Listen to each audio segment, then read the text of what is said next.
Apocalipse, capítulo de número 6. Vamos ler o versículo 12 até o verso de número 17. Diz assim a palavra do nosso Deus: Observei quando ele abriu o sexto selo. Observei quando ele abriu o sexto selo. Houve um grande terremoto.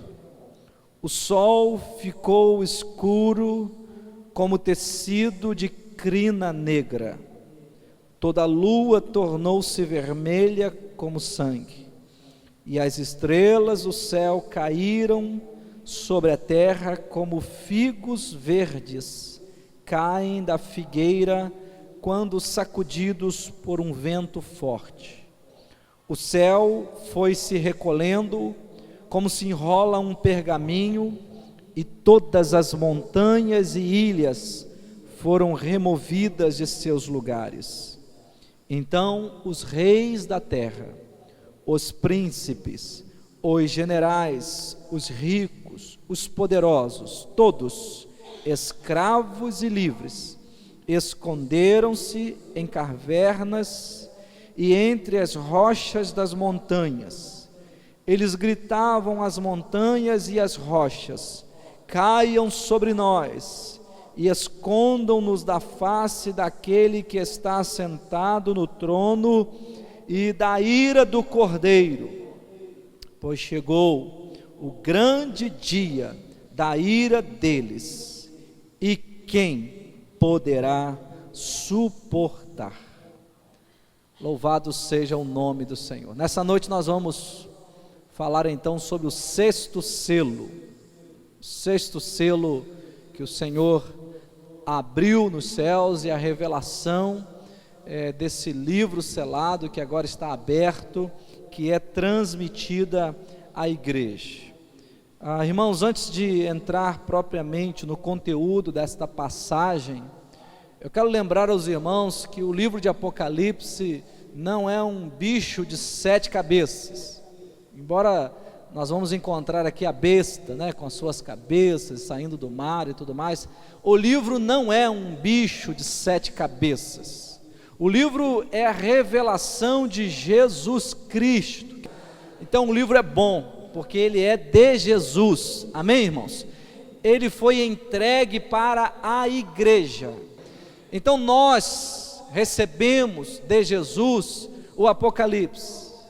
E todas as vezes que formos ler, ouvir, meditar, guardar as palavras desta profecia, devemos lembrar que já no capítulo 1, nos primeiros versículos, o Senhor diz: feliz é aquele que ouve, aquele que lê e aquele que guarda as palavras desta profecia. Então o nosso objetivo aqui é explicar, não complicar. Os irmãos que estão já ouvindo essa exposição e aqueles que irão acompanhar o restante do livro, perceberão que o livro não é tão complicado como muitos disseram que era. Esse livro é um livro simples, que tem como um dos objetivos principais encorajar-nos. O livro de Apocalipse foi escrito para o encorajamento da igreja, para nos levar a uma vida mais santa, para dobrar os nossos joelhos em adoração diante de Deus. Não é um livro escrito para esquentar a cabeça, pelo contrário, ele foi escrito para trazer refrigério à nossa alma. Então nós veremos essa noite, mais uma vez, que esse livro está cheio de sinais. E aqui ainda, na introdução, quero lembrar aos irmãos que o livro fala a respeito de símbolos, de sinais, de números, e à medida que nós fomos passando por esses símbolos, sinais e números, nós vamos vendo que João intentou, escrevendo a revelação que recebeu de Jesus, deixar para a igreja uma mensagem clara, de que Jesus está voltando em breve, e junto com ele trará destruição para os ímpios e salvação para a igreja. Amém, queridos? o triunfo glorioso de Jesus será também o triunfo glorioso da igreja. A volta de Cristo é a nossa bendita esperança. Irmãos, hosana nas alturas. Bendito é aquele que vem em nome do Senhor. O dia do Senhor será o dia mais glorioso para a igreja. Será o dia de recebermos galardão, recompensa, vida eterna, vestes brancas, coroa de glória. Entraremos na cidade santa pelos portais eternos. Nós entraremos em Jerusalém, eu e você caminharemos pelas ruas de ouro, meus irmãos.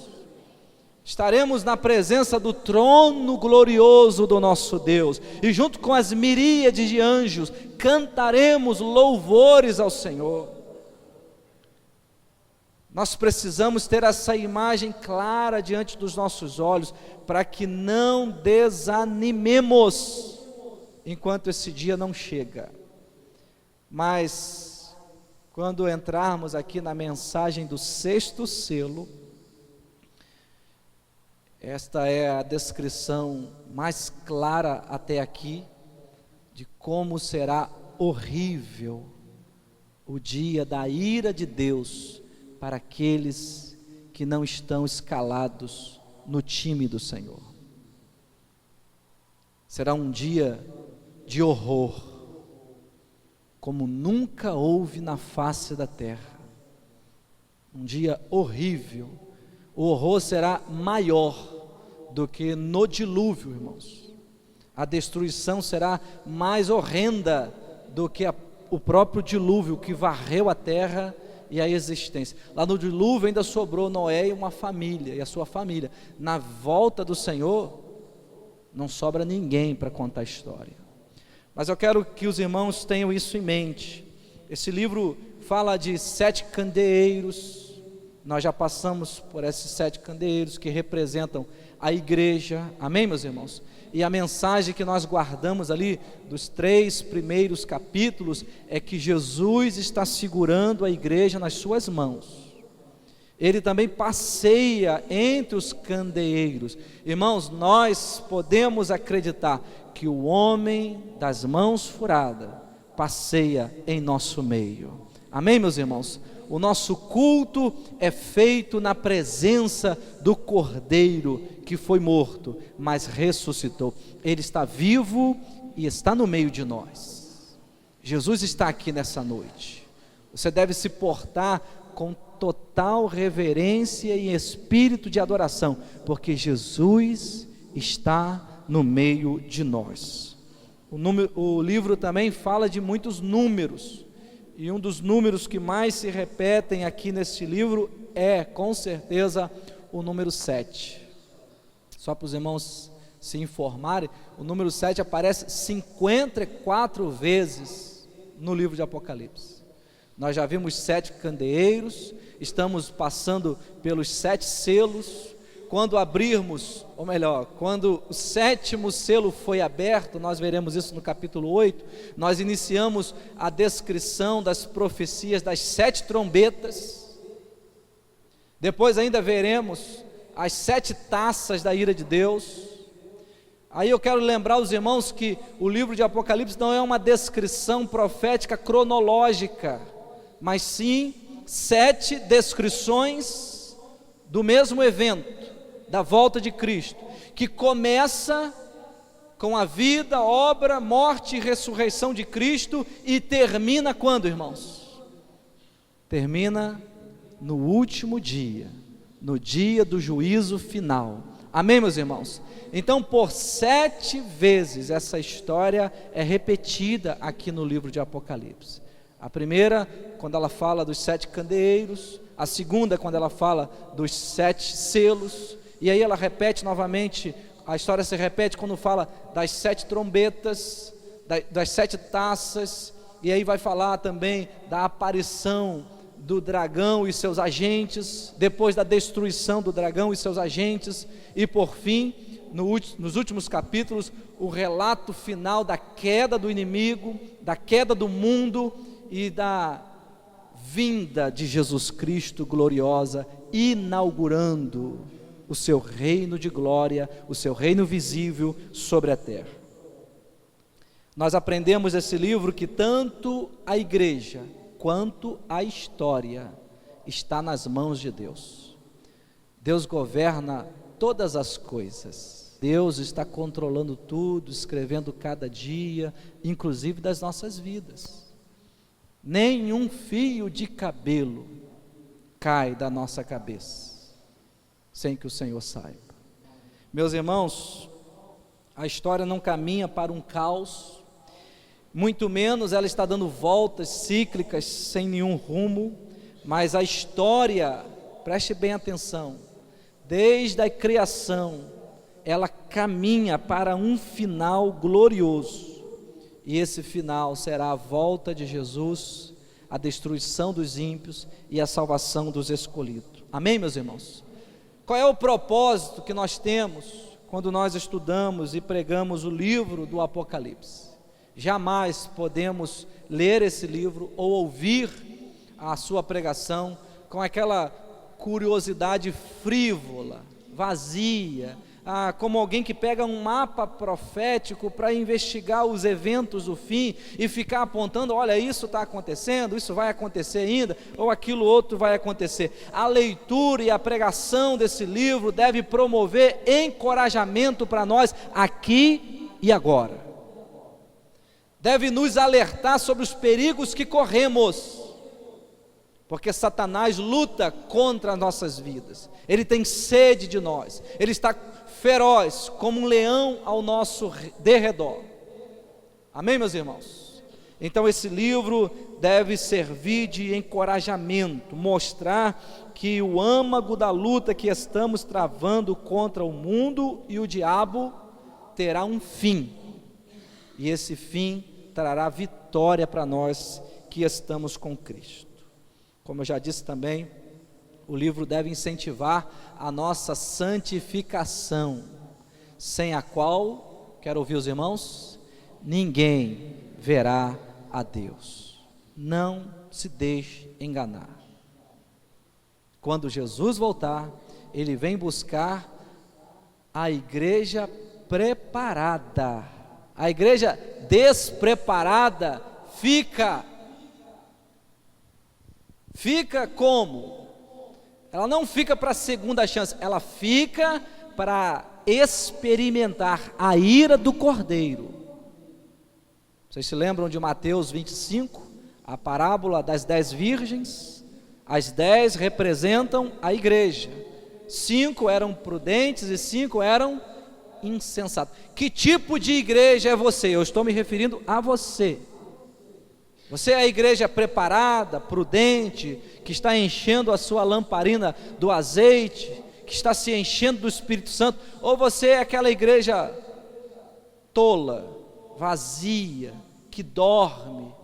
Meus irmãos, não se deixe enganar. Sem a santificação, mais uma vez, ninguém verá a Deus. Aqueles que se aproximam do livro de Apocalipse com uma obsessão frívola, escatológica, eles perdem o sentido dessa mensagem. Esse livro é prático, ele nos revela a certeza de que Jesus tem o total controle da igreja e das nossas vidas. Esse livro nos revela que Jesus tem o total controle da história da humanidade. Esse livro também nos revela que a perseguição do mundo e do diabo não podem destruir a igreja. Também aprendemos que os inimigos que perseguem a igreja serão vencidos e nós seremos vingados. Então o dia do juízo é o dia da nossa vingança, irmãos. Pastor, isso não é muito cruel? Não, irmãos, isso é justo. Isso é justo.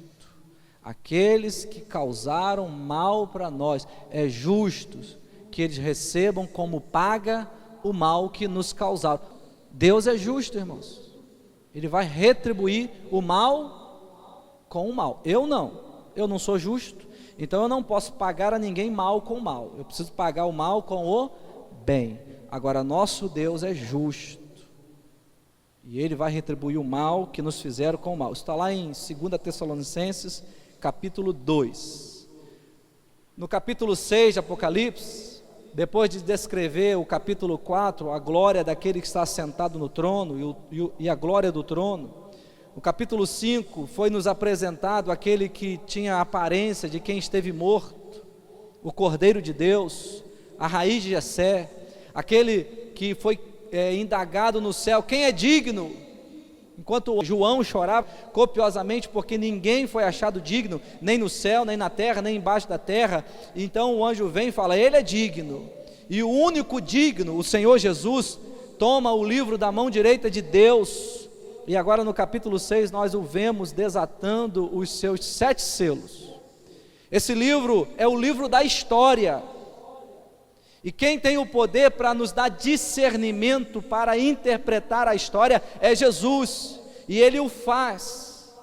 E nós vemos nos primeiros versículos, verso de número 1 a 8, que os 4 primeiros selos descrevem os 4 cavaleiros, e os 4 cavalos e os seus cavaleiros do Apocalipse. Nós vimos aqui rapidamente, que o primeiro selo nos mostra o cavalo branco e o seu cavaleiro, e alguns comentaristas vão dizer que esse é o versículo mais difícil do Apocalipse. Quem é o cavaleiro do cavalo branco? É aqui que acontecem muitas confusões na interpretação deste livro, muitas confusões, e está clara a mensagem aqui, irmãos. Quem é esse cavaleiro do cavalo branco? Sinceramente, nós não podemos afirmar, porque a Bíblia não o afirma, mas é muito coerente a ideia de que este cavalo representa a pregação do Evangelho, e Jesus indo com a igreja pregando o Evangelho, porque desde que o Senhor deu aquela ordem em Mateus 28, ide por todo o mundo e pregai o Evangelho a toda criatura, até hoje, o que tem acontecido no mundo inteiro é o que, meus irmãos? Pregação do Evangelho, e esse cavalo branco cavalga para vencer, e nós estamos cavalgando para vencer, amém, meus irmãos? Nós não ficaremos frustrados, nós não morreremos na areia da praia, vamos chegar lá vivo, e cheio de vitória diante do nosso Deus. Então nós vimos que os 4 primeiros selos falam dos seus cavaleiros, dos seus cavalos.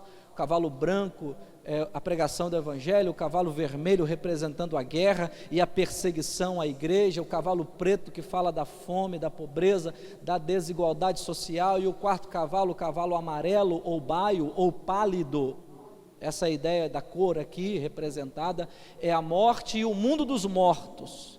A morte derruba o corpo e o mundo dos mortos recolhe a alma. As almas não estão flutuando aí pelos ares, as almas estão no seu destino eterno, no mundo dos mortos.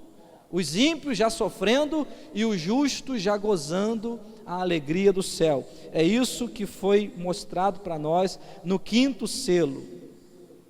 O 5º selo mostrou a alegria dos justos no céu.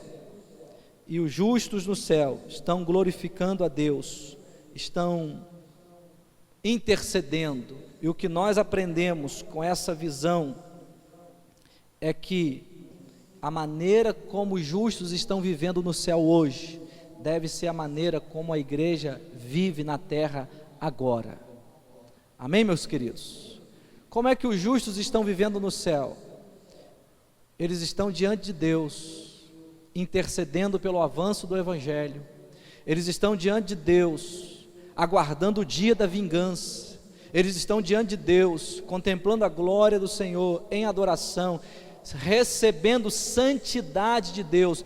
Como é que eu e você devemos viver amanhã, segunda-feira? Nós devemos viver diante de Deus. Quantos entendem isso? Digam amém. Olha, é assim, indo para o trabalho. Quem está aqui à minha frente? é Deus. Voltando do trabalho, quando você abre a porta e vai abraçar a esposa, beijar os filhos, quem está à sua frente é Deus. Quando você se deita para dormir, os pensamentos vêm à sua mente, quem está ali com você é Deus. Isso é viver diante de Deus.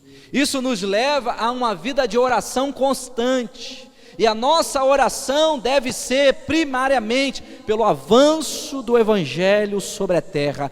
Ó Senhor, salva os perdidos, fortalece a igreja, santifica a minha vida, me ajuda a testemunhar a fé, me dá vitória contra o diabo, contra o mundo, contra o pecado. Isso é viver diante de Deus, meus irmãos.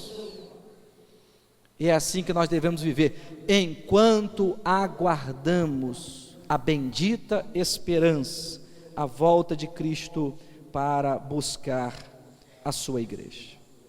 E agora, na passagem que acabamos de ler, o que nós vemos é uma visão do último dia, do juízo final. Como será então o juízo final?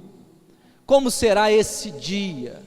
Já os antigos profetas que profetizaram a Israel diziam e alertavam: olha, o dia do Senhor será um dia de pranto, dia de destruição, não será um dia fácil, porque muitos da comunidade israelita que viviam de qualquer maneira, aguardavam um dia em que Jesus viria, e que o Messias viria, como um dia festivo. Mas os profetas alertavam e diziam: será um dia difícil. E aqui o que nós vemos é que a abertura desse selo antecipa um pouco do que será os dias do fim. E o sexto selo introduz o dia do juízo. Os irmãos viram na leitura do texto o medo, o terror, o espanto daquele dia, que vai ser descrito aqui em dois símbolos. Primeiro, um universo sacudido, e o segundo, homens completamente aterrorizados, tentando inutilmente esconder-se de Deus. Então vejamos, o universo sendo destruído, abalado. A palavra diz aqui, irmãos, que houve um grande terremoto. É assim que provavelmente será iniciado o dia do Senhor, com um grande estrondo, com um grande terremoto. João diz que o sol ficou escuro, como tecido de crina negra, e toda a lua tornou-se vermelha como sangue. Observem os irmãos, que a volta de Cristo será universal. O mundo verá essa manifestação de um sol escuro pela fumaça, de uma lua vermelha, e ele diz que as estrelas caíram sobre a terra, como figos que caem de uma figueira num dia de vento forte. O céu foi se recolhendo, como se enrola um pergaminho.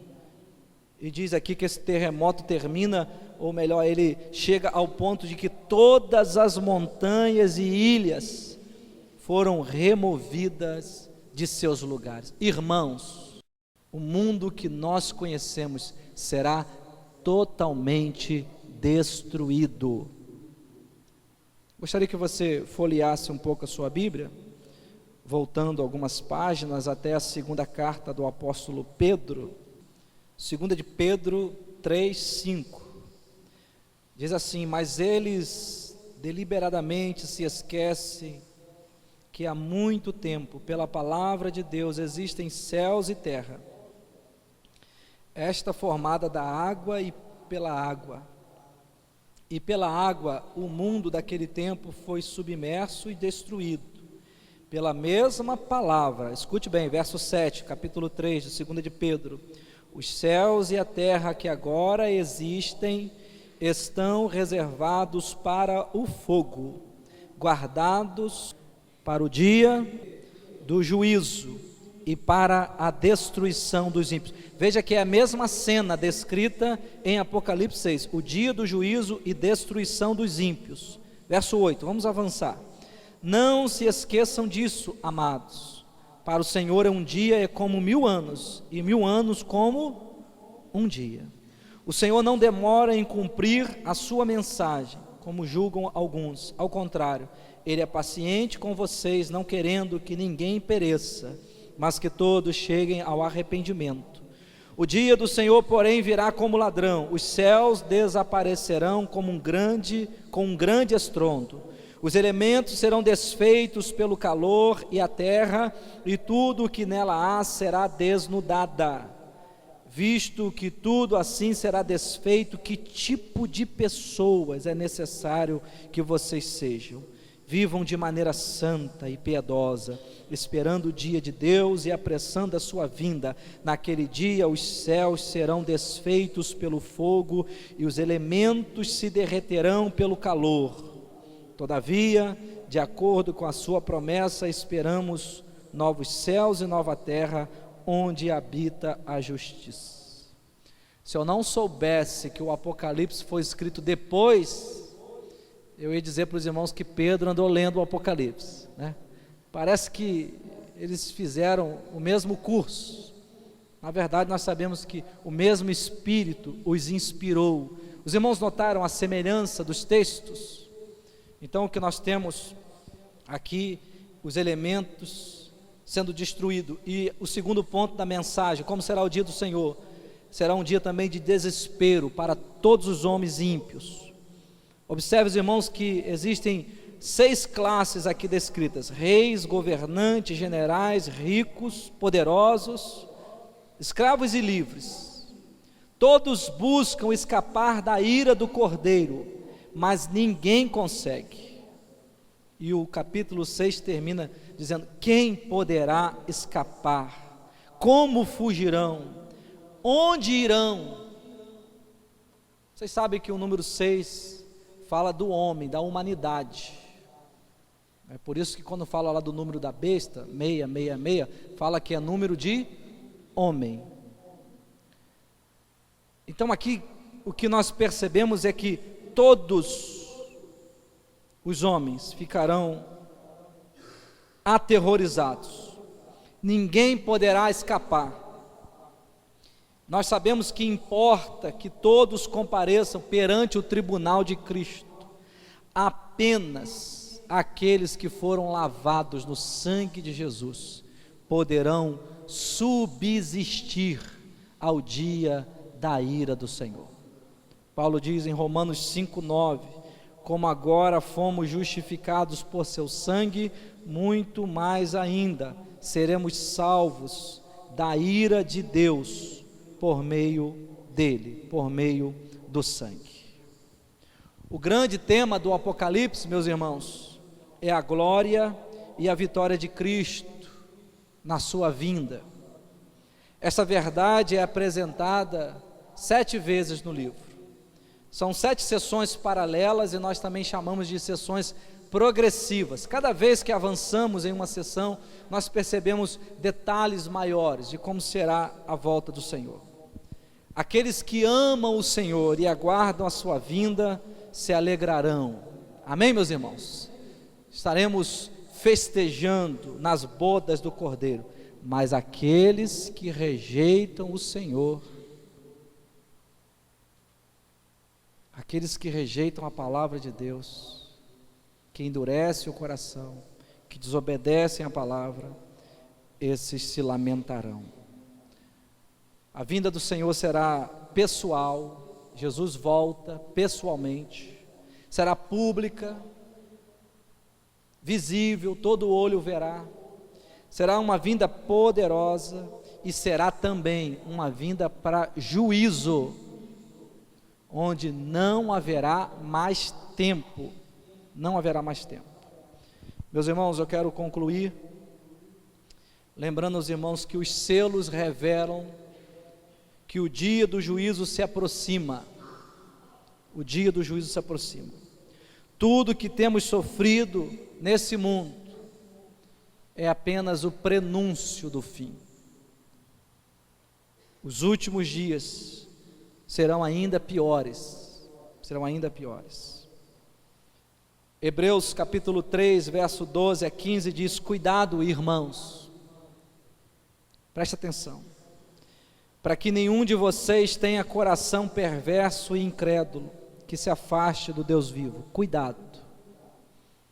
Pelo contrário, encorajem-se uns aos outros todos os dias, durante o tempo que se chama hoje, de modo que nenhum de vocês seja endurecido pelo engano do pecado, pois passamos a ser participantes de Cristo desde que, quando é que nós participamos de Cristo?